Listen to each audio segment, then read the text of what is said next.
This is our Galatzo, or actually officially our wine called 265. All our wines, they are named after the mountains. And this Galatzo mountain, actually my favorite mountain, it's a mountain in Calia. So it's a mountain quite far away from here, but this is my favorite mountain when I cycle this mountain. It's really, and the reason why it's called 265 is because the top of the mountain from here is on a compass 265 degrees. And the reason why I love this mountain a lot, and also the reason why I named this wine this mountain, is because this mountain is really like a mountain that I love and hate at the same time. Because if I just go in a Sunday, this mountain, I love it. In a slow pace, this is the most beautiful place in the world. But when I go with my friends, the cyclists, I go up, I really hate this mountain because it's very hard. So this has really a complex, for me, complex mountain. It shows me all feelings. And this is a little bit the same about this wine here, Galatzo. It's a wine that can be so easy, nice, just to meet it. But really, when you enjoy it, when you get to know it well, it's really, for me, a very complex wine in the end also. The wine is always made of two grapes. We use Chardonnay and Giró Ros. Chardonnay, we do it as a Chardonnay wine, but more like a Chablis wine. So it should be an easy, fruity wine. So most of the wine, the Chardonnay part, this year 87%, is all done in stainless tanks. And then we put in the low grape that we have in Mallorca, a native grape, only being here. It's called Giró Ros, very nice grape. And this year we put 13% of it inside. It's very special, and this part of the wine we actually oak. Marie will explain a little bit more about this process, but this part is actually oaked. So some of the wine is oak, and normally we say actually that in average it's oaked a year, the wine. So the Giró Ros, 13% is oaked 1 year approximately.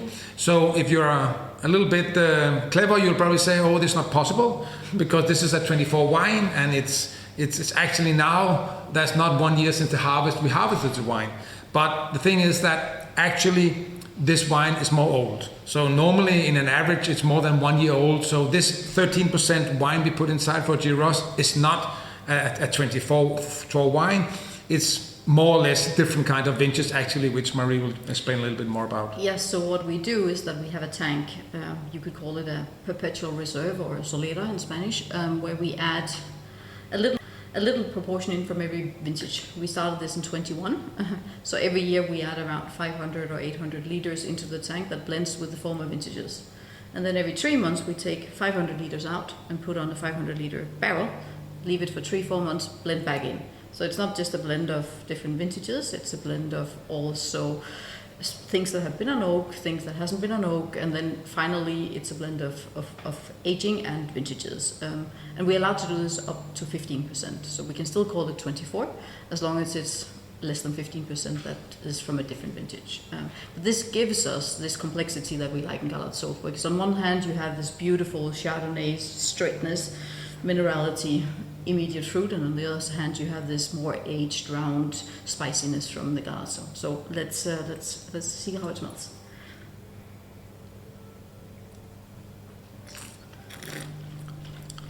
For me, this is very typical Chardonnay, although it's not only Chardonnay, but this is quite typical Chardonnay. So it's still fruity, but it still have the peach. It has this could have some melon, and actually also it's funny for me that as you almost mentioned before, also that it has some spiciness. It has some pepper. It could be normally I would say pepper, but now we did this together before, so normally you always would say that this is white pepper, and some years you actually go one step further, so you say it's crunched white pepper, but for me it's pepper. I don't really use different kind of peppers. And the same very much when you taste it, so you have it again a two-faced wine, so you have this clarity in the fruit, freshness, crystallinity from the Chardonnay. And then you definitely have different layers. I love this because it's a bit, we're sitting here fiddling around it with for a while now, and it keeps opening.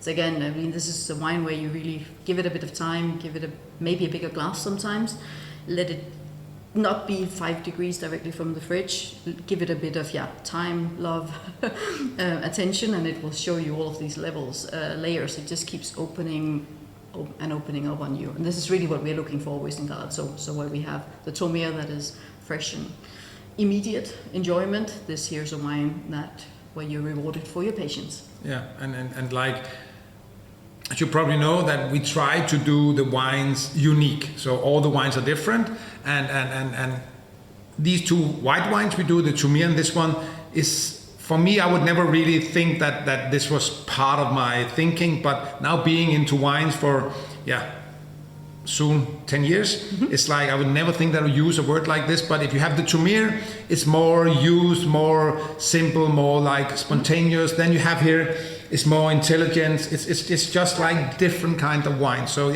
so this is what we normally also say, that this is our food wine. All our wines can actually be used for food, but this is more specific for food. And if you take the QR code on the wine, then you actually can get all the specification of this wine, the blends, we have just explained about, how the structure is of the wine.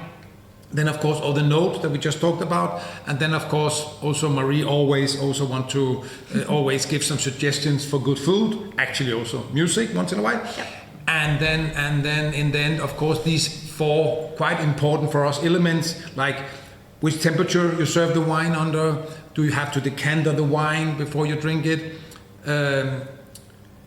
how long does the wine actually stay in the bottle, how long do we think that matureness in the bottle will only make the wine better, and then of course a very important part in the end also, which kind of glass, which Marie also just mentioned. This wine could actually be drink in different glasses, because, and it will really make a difference. Yeah. If you have a bigger glass for this one, you have a Chardonnay glass, or you this way have a Riesling glass, it makes a big difference. They actually taste good in many glasses, this wine, but it's a different taste. Yeah. So No, and I'm very happy to hear what you just said just before this, that the wines are so what they are, so that you have Chumir, that's the simple, happy-go-lucky wine, and you have the complexity here, because that was really my feeling with this vintage, that we got that really, really well defined. So thanks for that.